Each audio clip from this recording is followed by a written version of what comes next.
Where do I start from? Good morning, everyone. Good morning. Please, except for the speakers, can you move to the front? Please, there are seats here. If you know you don't want the fan, if it's by consensus, we can switch it off. But please, there are seats here, and also for our pictures, our videos, so we don't want empty seats in between. So please, move forward, please. Please.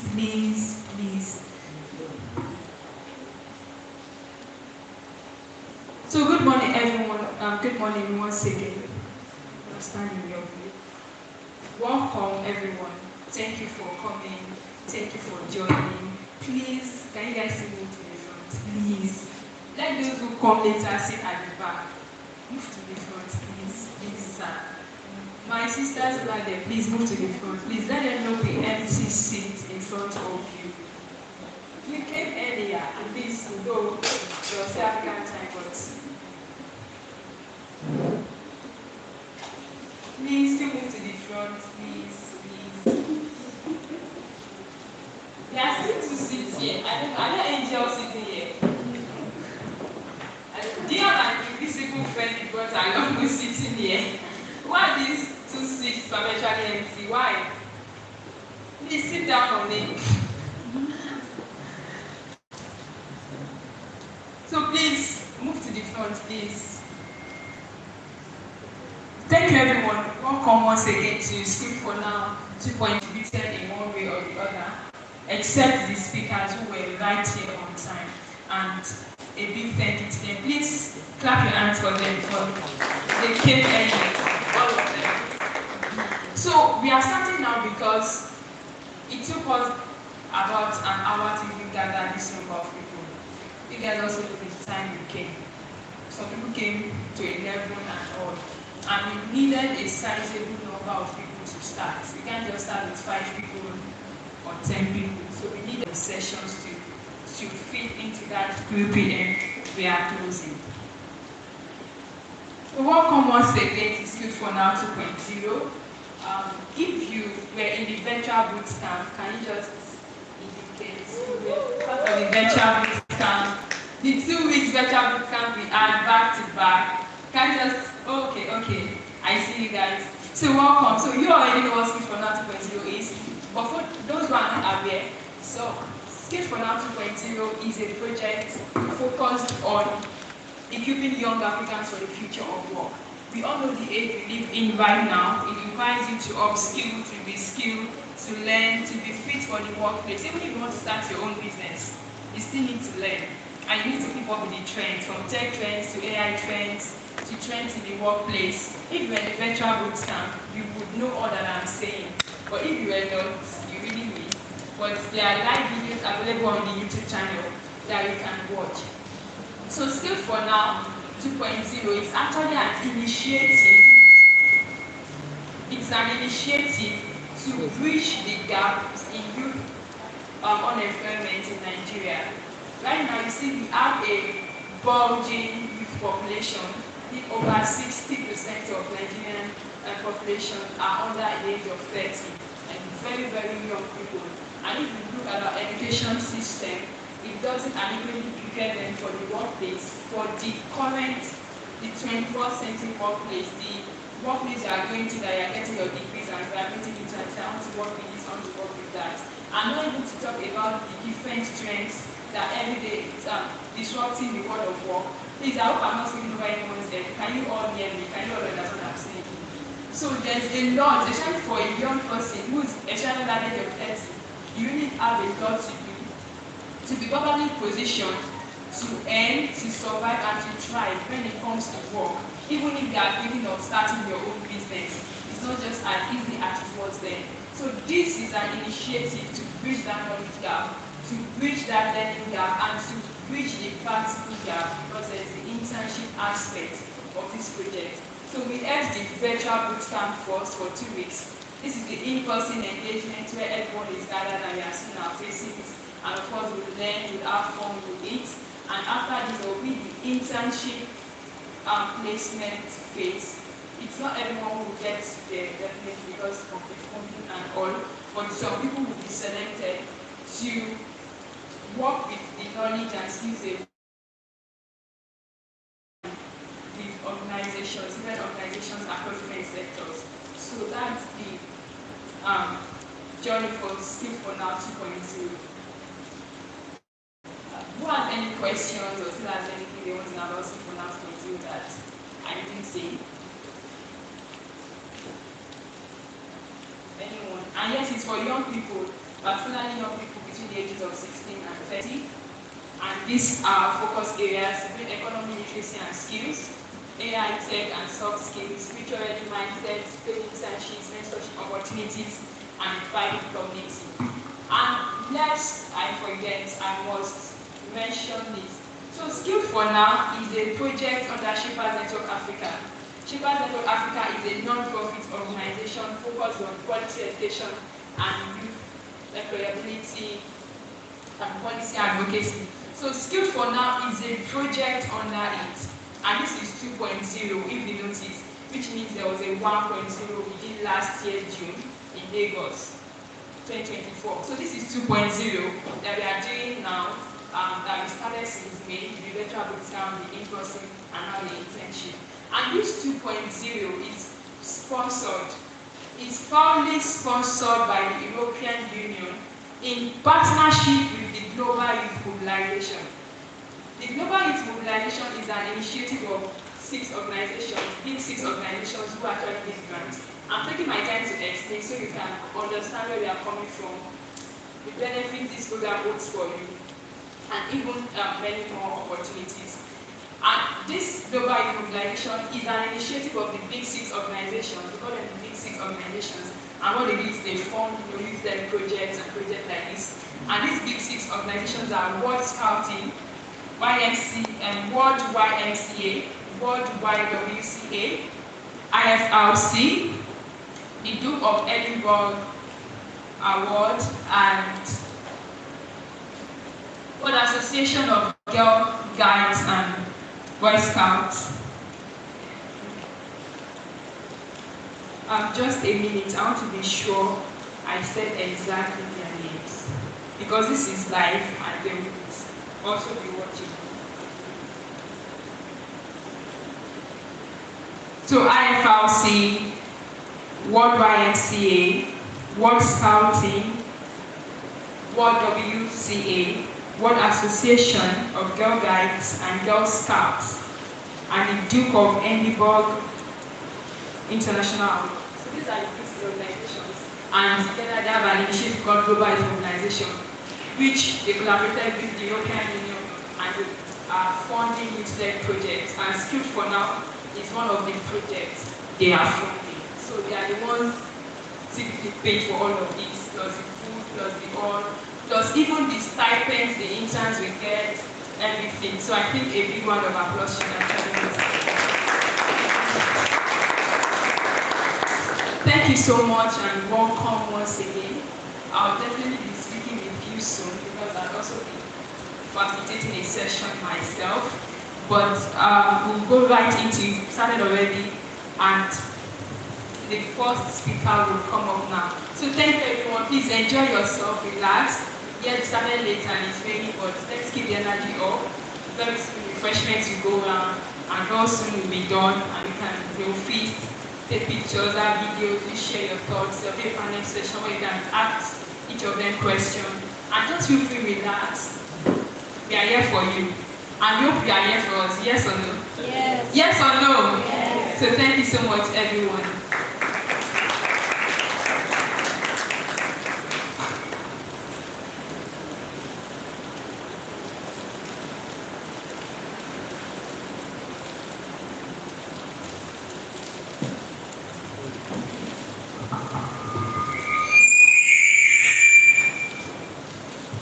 Thank you, Nkamala. Now we will have the first speaker, Kende Adebayo, who will speak on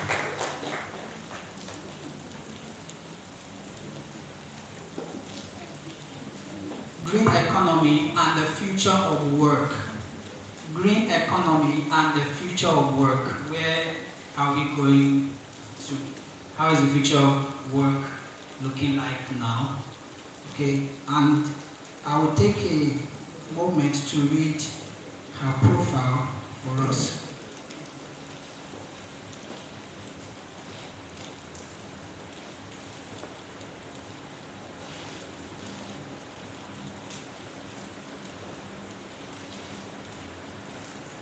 Please, while reading, when you read a profile of someone, of people who have achieved giant strides in their own fields, when you get to a point there and it really catches your attention, you would expect that, oh, you clap, right? You're like, oh, this person has. So please, we expect that from you too.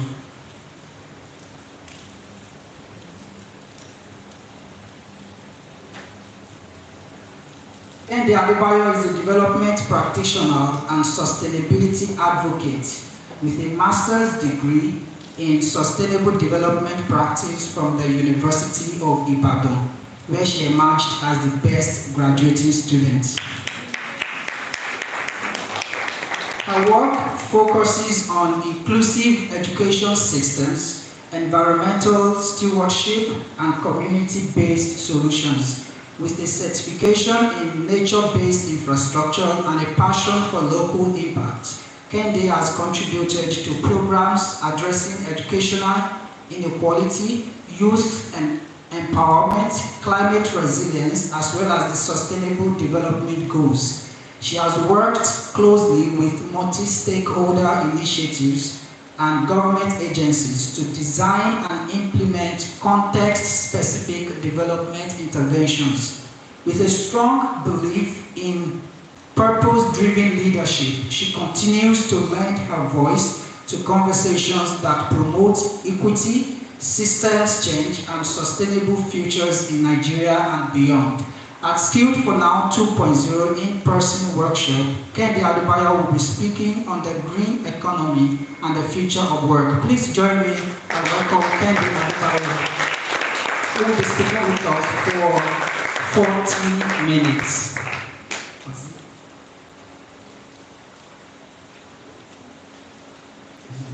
Okay, 25 minutes, thank you.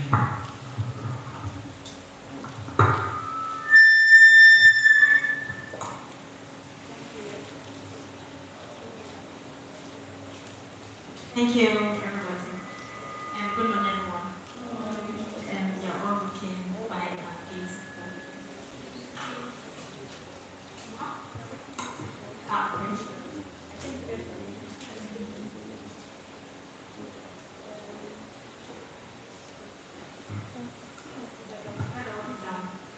Good morning once again. I mean, that feels, reading my profile, from hearing my profile from somebody else's mouth feels like it's not me. It's not me I'm talking about. Yes, but thank you very much again. Big thanks to Madam Oyindamola Oshinobi. I was going to say that I don't know if she's related to me, a very good friend of mine related to Kehinde Oshinobi is, but she's busy now. So, and to our sponsors as well, we say thank you very much. I'm particularly excited to be here. I'm happy to see your faces. I like that we are all young and we're ready to know and grow together. I like that we are all making impact in our little ways. I can see some of my friends in the building as well. Some of them stepped out, but I can see Wale came here. He met a couple of weeks ago, and I'm very glad that he's here as well. Thank you very much. So I'm talking about the green economy and the future of work. So as much as possible, we're going to ensure that this is interactive. This is a very, very interactive session, right? So when I ask a question, raise your hand, you respond.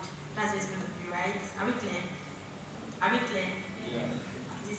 I taught in Sunday school, so so I think I'm a good teacher. All right. So Does anybody want to tell us what we understand by green economy? I mean, it's a buzzword now. Green economy, or maybe sustainability, or I have a master's degree in sustainable development practice, and yes, I was the first graduating student. So, thank you for clapping this time. All right, so I'll just add that it's not difficult if I'm required to be the best. I mean, put in all the effort, all the work. It's not impossible to be where you want to be, right? Tell for me now. Thank you. So does anyone want to tell us about green economy, sustainability? What do you understand by that? Anybody? I can point to anybody because I'm already seeing different people on before. Anybody? Anybody wants to volunteer? Should I pick? Should I pick? I am almost. Should I pick? Everybody's already looking down. Green economy. Green and economy. Just like it's paper, just want something. I mean, yeah, right now, everybody's wrong. Everybody's. If you're not very right, I'm just trying to correct you. You're not wrong. Your opinions are valid in this building right now, right here. Thank you. Do we have another mic for our volunteer? Yeah. Your name, please. You tell us your name and. Yeah, all right. So, good morning, everyone. Good morning. My name is Abena Ibrahim, a final year student from LAUTECH. To the hosts, thank you so much for bringing up this wonderful initiative. All right. So, to me personally, what green economy basically is an economy whereby we'll leverage on technology, basically talking about artificial intelligence, talking about the cloud engineering, and so on. Basically, we are making use of this to transact, to trade, and just about the economic activities. We ensure we focus on technological aspects, basically. Thank you very much. So, I mean, that was that. We focus on technological aspects. Round of applause for him, right? Everybody else wants to say something. Yes, please. Thank you. Manuel, Joseph. Good morning, everyone. Good morning. My name is Gracious Joseph. Joseph. Gracious. Gracious. Bye-bye. So what I understand about green economy is I want to use a big word, but that's a big thing comes to my mind. Transmogrification of, how something move, like butterfly, when butterfly kind of evolve from being a caterpillar to something. So we are used to normal kind of working, we go to work 9 to 5, and we are what father used to do. So green economy to me is like the evolution of work, from what it used to be, before. Our forefathers doesn't know anything about sustainable development goals, right? They have millennium goals, but things are changing. So that's my understanding. How we can move from the usual, ways that are not serving us properly to a greener, a better kind of economy that can serve us and that our children also can actually have a lesson to actually get. That's what I'm saying. Thank you very much. Round of applause for you. A lady that wants to speak. Don't make me pick now. Don't make me pick. The guys volunteer this. A lady.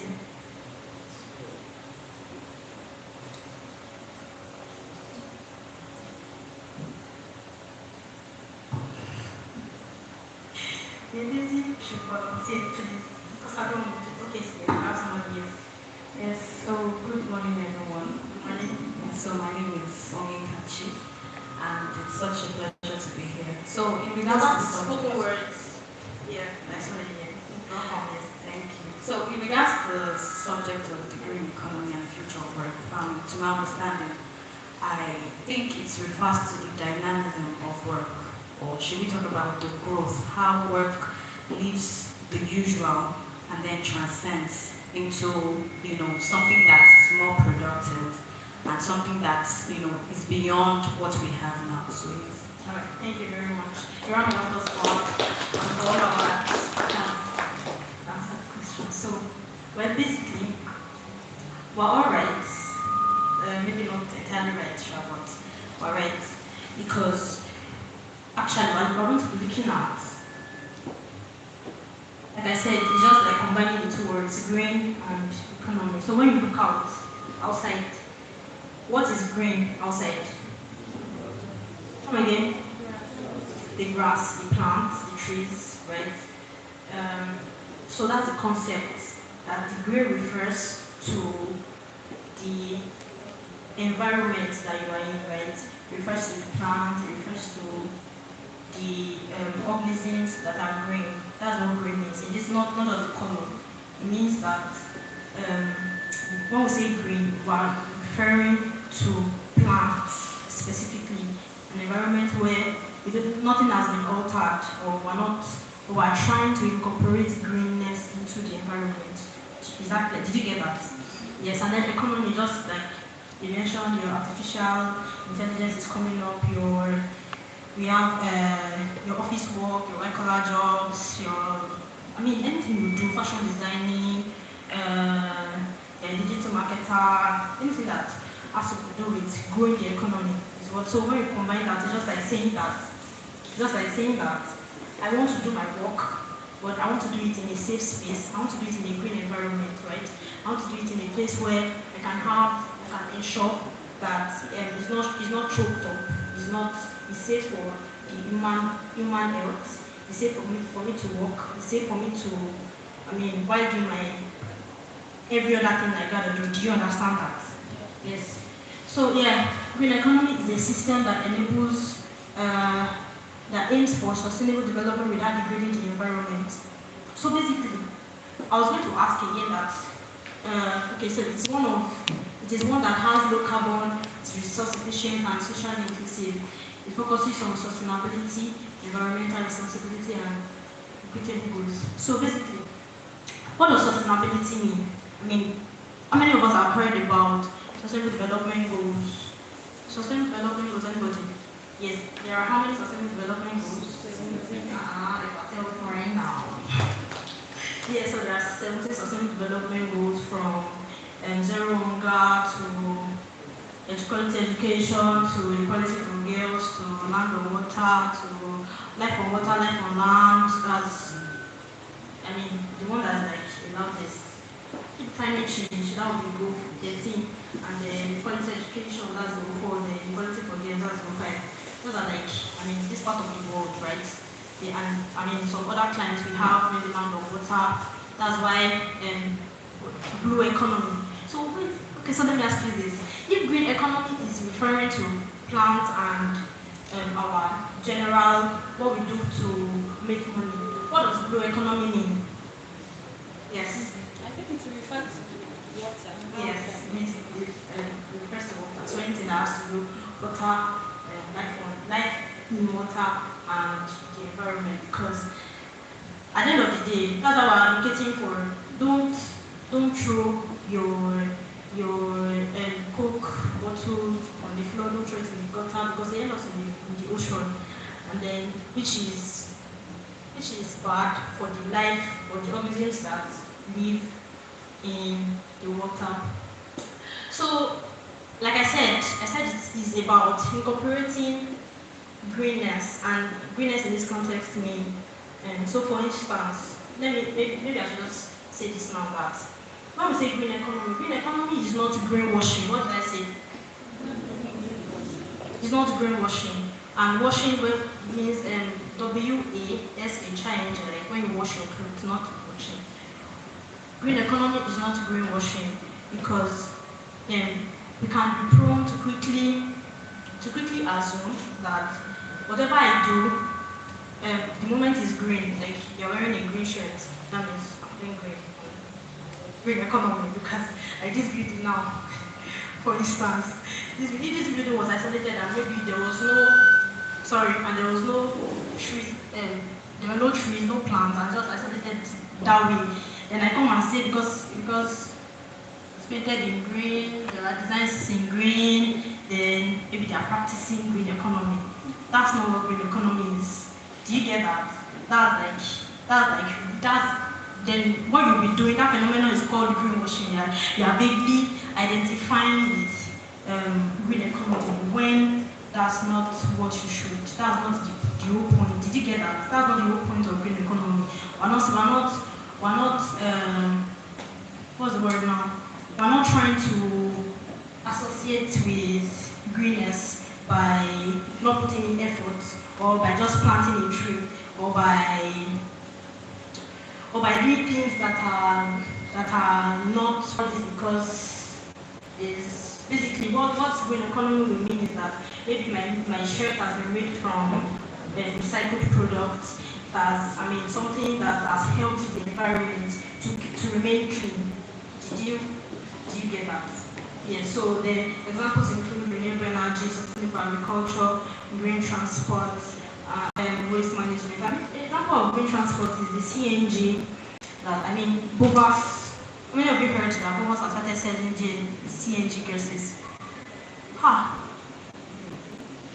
That's people.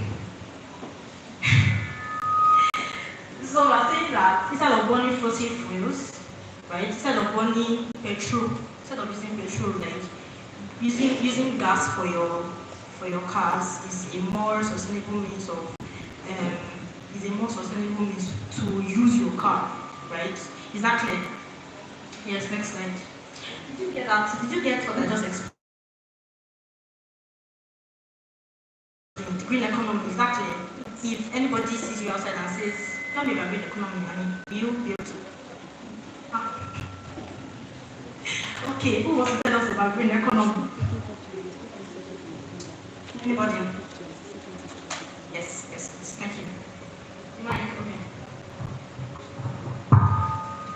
Okay, so basically, green economy is anything you do that helps sustainability in the environment, right? So anything you do that will not harm the environment, that is everything from waste management to not burning fossil fuels. You guys also know the things that this lady Greta Thunberg, I think that's her name, that climate change lady does.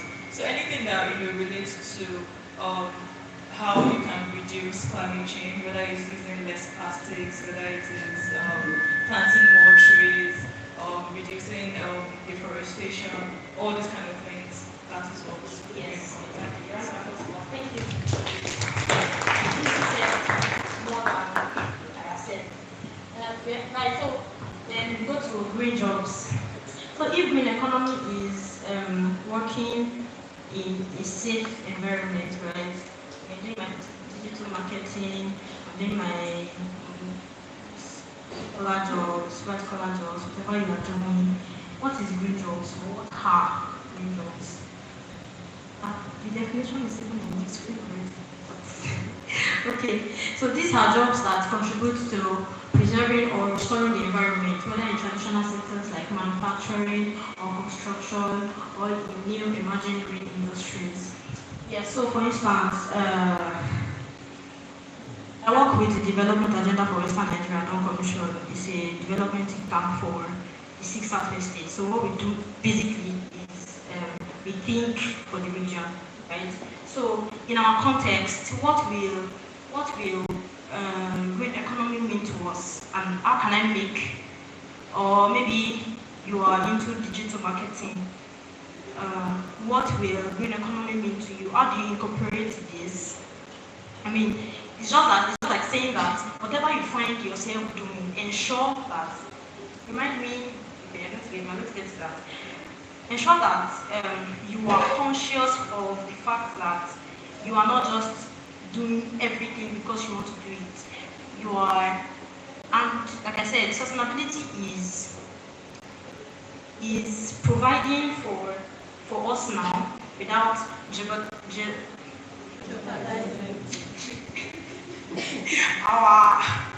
our ability to meet the need of the coming generation, right?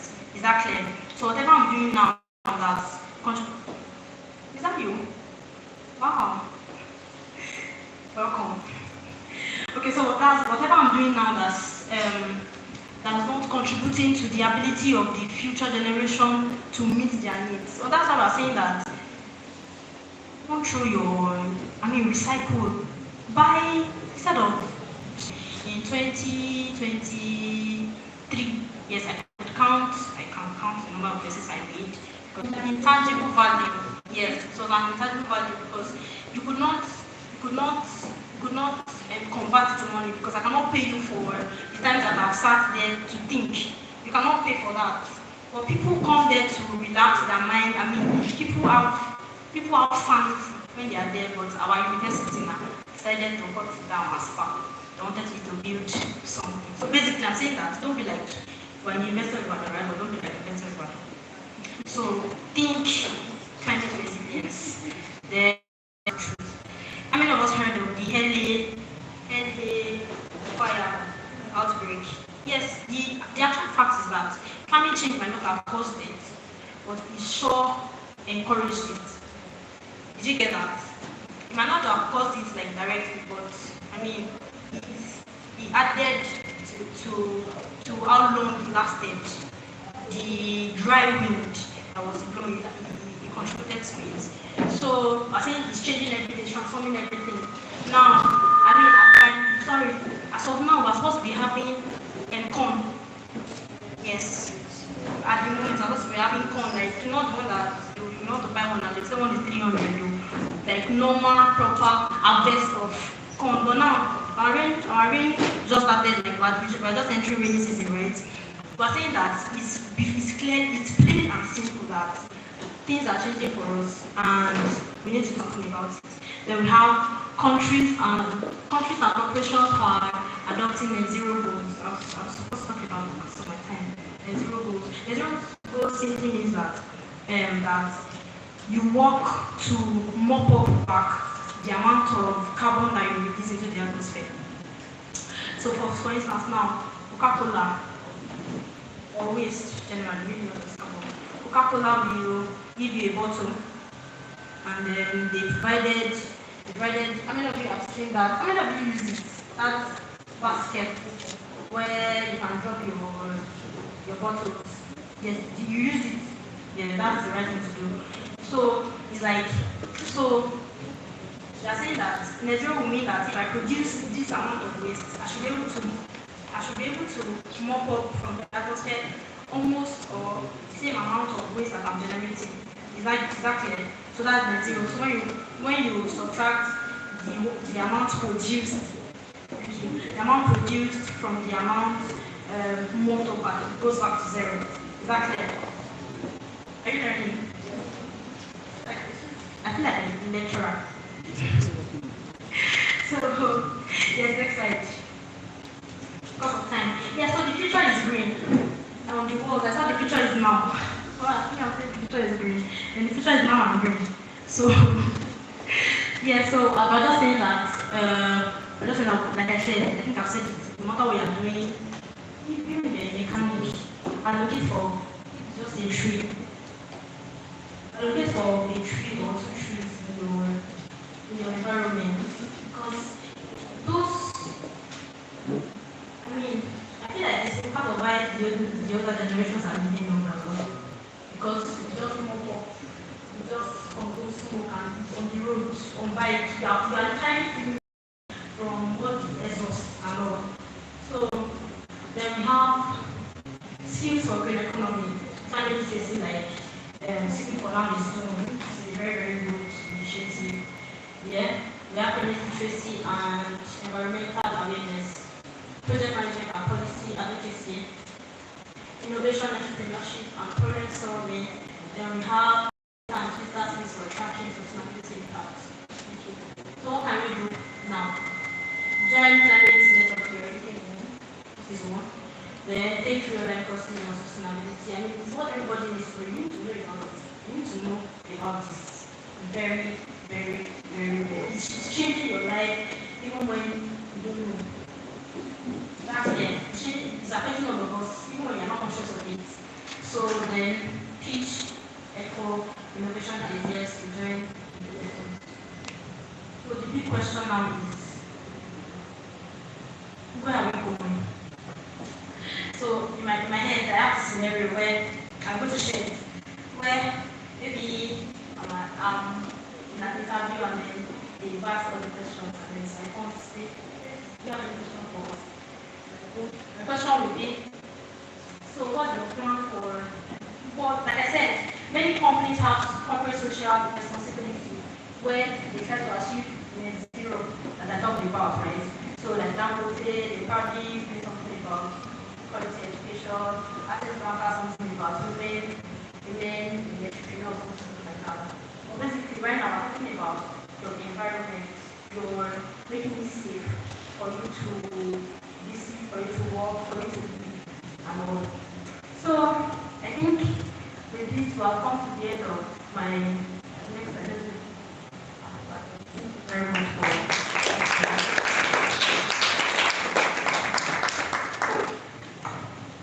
exactly.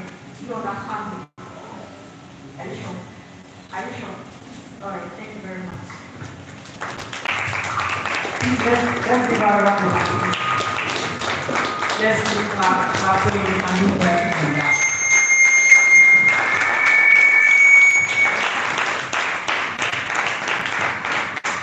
How many of us enjoyed the session? Let me see hands up. Perhaps you don't know about, perhaps before, if you did not know about green economy, now you have like this big idea about green economy. For those of you that just joined us, please fill the baseline survey. It's very important for the participants that just joined us.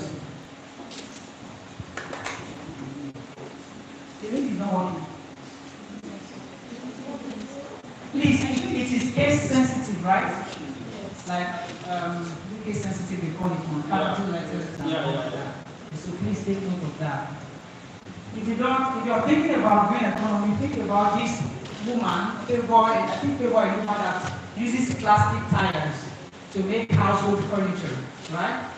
Luma, I think she was interviewed by Premium Times at some point. So basically, the waste management, you're thinking about the fact that everything you're doing it for generations to come, and you're not endangering like you're leaving a legacy that that people coming behind can tap into. That is green economy. And at this point, I think some people are not taking notes. Please take notes. Take down your questions too. There will be a time for questions and answers. Please take down your questions. Practical, thoughtful questions. Please take all of them down. Now we want to invite the second speaker, who will speak on navigating career transitions from campus to corporate life. If you are an undergraduate here, please let me see your hands up. Like you shout, woo! Like you're going from campus straight to corporate life. Some people do not know how it feels. I mean, one of my lecturers said something one time that if you think being on campus is hell, like it's tough, being outside is much more. It's much worse. So basically, she would give us tips or give you tips on how to move like seamlessly. Like you're not looking for jobs. You just get out of campus, from campus straight to the labor market or labor market, if you should call it that. Yes, some people don't have to look for jobs. Some people don't have to use their certificates to work. Okay, and she is one of them. So we'll be inviting our second speaker, Ayoluwa Adetola, my mentor actually. So I'm going to take time to read our profile from here. Okay, please a minute.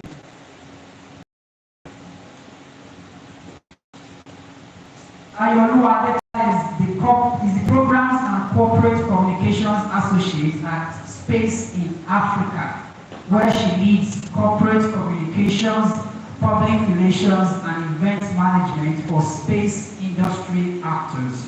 She has organized and managed various on-site events to provide business development opportunities for key African space and satellite industry stakeholders. This includes leading the New Space Africa Conference 2022, 2023, 2024, and 2025 organizing committees. In this capacity, she has connected private, public, and international space actors to collaborate on various projects for social economic development using space technologies. In addition, Ayolu has published several articles on trends and events in the African space industry and participated in advising regional and foreign space organizations through various consulting and marketing development projects. Space in Africa. At Skillful Now 2.0 in-person workshop, Ayolua Omondewa Adetola will be speaking on navigating career transitions from campus to corporate life. Please join me and welcome Ayolua Adetola. Thank you very much. Hi everyone, how are you doing? My name is Ayolua Adetola.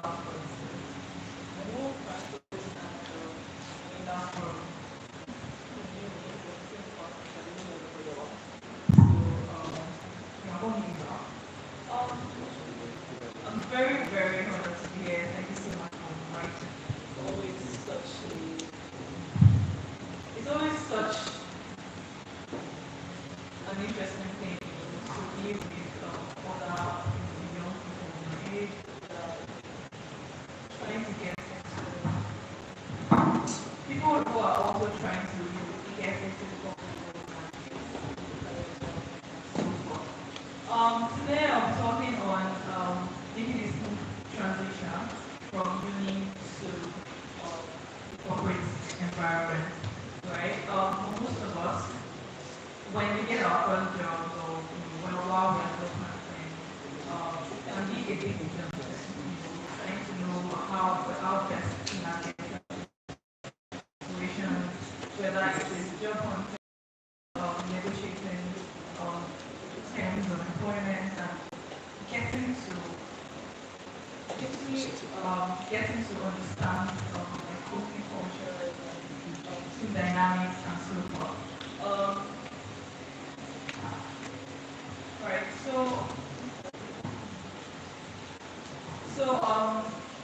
I think what you are observing of the environment wherever you find yourself, and most importantly, you are prepared, right? When opportunity needs to prepare,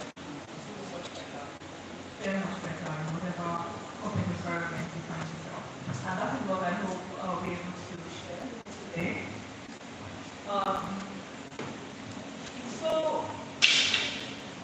you may be a bit chaotic, controlled chaos, but I mean, there are a lot of things that you consider within you. You can decide to fix that part, you can decide to fix that part, right? There are different ways you can navigate various situations, how well you contribute to certain projects and so forth. But in a corporate environment, you have like EOJ and you are expected to be the best of the ability. You're expected to give like excellent work, regardless of the kind of task you're being given. And so, as we move into a structured work environment, you have to navigate team dynamics, meeting expectations, deadlines. You're going from, there's a shift from working on essays and group assignments to meeting deadlines. You're working on reports. You are building dashboards. You are building campaigns and so forth, right? So you need to balance autonomy with accountability, and then you have to take initiative in that way. You have to be confident in your purpose, not trying to rhyme, or basically that's it, right? You must understand, you must do your best to understand what you're supposed to do and how well you should do it. Right, so I was talking on some tips, some strategies that you can use to navigate moving to the work environment. So my first tip is start networking early. And that basically means, I mean now some of you are still in school and you have very, very good opportunities to start working on it. When I was in school, I opened a LinkedIn account like maybe 200 level, and I did not get to use it until when I got my postdoc. And there were other classmates, other people like me that had already started leveraging networking apps and things like LinkedIn. They were already going for events, like industry events. They were already going for workshops and all those kind of things. And what this does is give you a ledge, right? If you start networking early, you get to use a little niche of people that are in a particular industry that you want to be in, that really kind of jobs that you want to do, right? Let's say if you have a LinkedIn account, do your best to optimize it, just send it out potential requests, right? You're finding people who are doing particular kind of jobs that you want to do, and you're connected with them and see what it's about. Most people write about your work, right? You could also like reach out to them, tell them, oh, you're students, and this is you're interested in the kind of work that they do, and you would like to get pointers if they have any opening in their organization, they are open to volunteering, and so forth, right? If you attend workshops and events, I know about some universities, and it's very, very like tech. Or if you were in that space, that would be a great thing to attend if you were aware that it's happening, right? You know that event is happening, that's a great place to meet various kind of people doing all sorts of things. They usually have exhibitors and all the things, go to their booths, ask them, what you guys do, ask people for their business cards, connect to them on LinkedIn, follow them on various social media, ask if you can follow up, right? You can talk to them about all the things. And most people are usually very receptive to you talk. For me, networking early also kind of helped because it was a bit late, or it wasn't too late. So when I first started working on events, I had to start reaching, I had to start like creating so at the beginning I was just sending requests to all sorts of people. Anybody that I know, anybody that said that they were doing something interesting, I was sending connection requests on LinkedIn. And then by the time I started working, I had to start creating the kind of people that would be connected with, people who are doing public relations, who were in public communication, who have organized events before, right? I wanted to see more of what they were doing, what was particularly interesting about their job, what I can incorporate into my own professional life, right?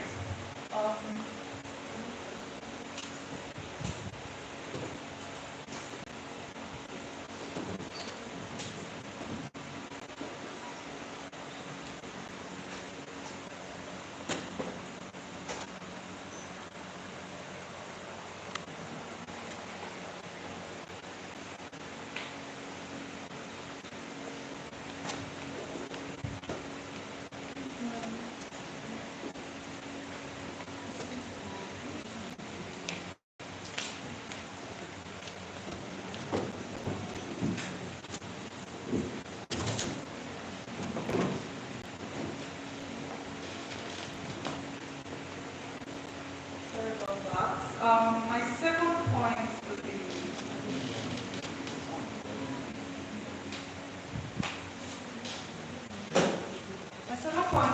building strong interpersonal skills, right? For a lot of us, or for some of us who are a bit shy, it may be a bit daunting to walk up to somebody and tell them, oh, like my name is, this is what I do, I'm currently a student, this is like this is my interest, and what do you do? If what I do is interesting to you or kind of connected to what you're doing, you talk to them, ask them about what they like about your work, what's so interesting about what they do, right? What kind of impact they hope to make, right? Like, so that you need to, I think everybody should do their best to learn to do small talk. You're not asking any like deep questions or anything. You're basically asking, what's interesting to you? How can I learn from this person? It's not, you're not asking like losing questions. This is all professional, right? You're asking, and then from there you get to know if they have any openings in the organization. Quite a lot of people, because most people get filled by like referrals. they refer somebody that they know or something, or somebody can, if you apply to a role, for instance, and you know somebody that works there, you tell them, oh, like, you vouch for me, to work, that kind of thing. And those are things that go a long way. They put in a good word for you, and they actually pay attention to you. Right? So, learning strong interpersonal skills, learning small talk, you know, just learning to make acquaintances, basically, is really good enough. And to move from, especially in specific gatherings like this, workshops, webinars, events, just random things that you go. You can practice it from literally anywhere, from right there. You can start talking to school. And then when you go to scenarios and situations where you actually need to connect with somebody that is important to what you're doing, then it does not feel too weird. It does not feel too weird, right? My next point would be, you must prepare for entry-level position. And unfortunately, most entry-level positions are not going to pay you like a lot of money. That's actually just makes it for most industries, right? When you start, and I think like it's important for people to start working on like their skills now, start working on. It may look like, sure, maybe you don't have any experience, but there are a number of organizations, a number of various roles that you can do with little to zero experience. They will train you. That is the way corporate works. They train you, even if you're coming from.